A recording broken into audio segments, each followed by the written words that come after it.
Hi guys, it's Laleh Hancock, and I just had a conversation with someone who was ready to pull their hair out to what was going on with them and their spouse.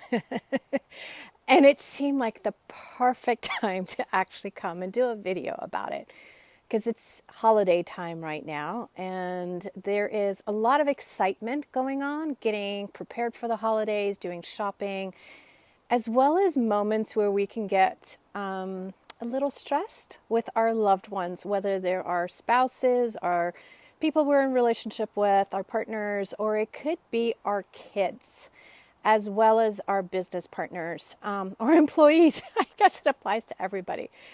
And one of the things that I was reminded in my conversation here is that most of us, when we start a new relationship, it's so easy for us to look at the great things that they do, the things that they're willing to be. And then, like, the longer we're in the relationship, sometimes it really becomes that the things you pay attention to are the things that annoy you about the person or the things that they're not doing. And it really creates more tension between you and them. And the same thing with your kids. And I realized one of the things that really has worked amazingly for me, like my whole life, is that it didn't matter if a relationship worked out or, there was a situation that wasn't going well.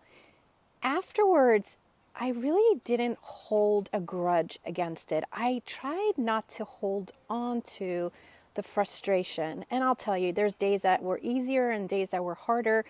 But even like when I look at my first marriage, we got married very young. I was 22. It was very mature, but yet when I look back, would I have done the same thing? Yeah, I would have, because I wouldn't change anything in my life differently because I am who I am based on it. But there's also possibilities when we are willing to not let the past create our future.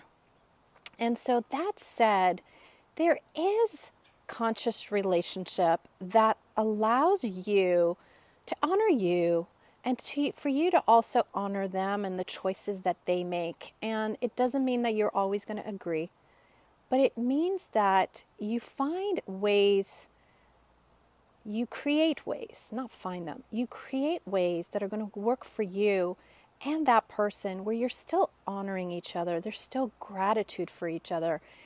I mean, think about our kids. How many of them, by the time they hit their teenage years, it's like you both want to go in opposite directions. And I'm very lucky. My kids, when they became teenagers, it actually was a joyful time for me as a parent. I would say when they were babies and colicky and screaming all the time was probably the harder time than teenage years for me. But I realize that I'm different, and it's because of the way that I'm willing to be with my family or I'm willing to be with my kids. Doesn't mean we have easy times morning, noon, and night, but there are ways that you can create more ease for both of you, or many of you, depending on who's involved in this relationship. So what if there could be other approaches to the way that you guys are dealing with the information you're aware of right now, with the stress that you're aware of, and also the money? I hear so many couples, so many people, the stress of the money is actually what causes a lot of the friction. So what if you could actually have a conscious relationship with the money too? I wanted to put that out there because what if there's other possibilities available in parenting and in your relationships?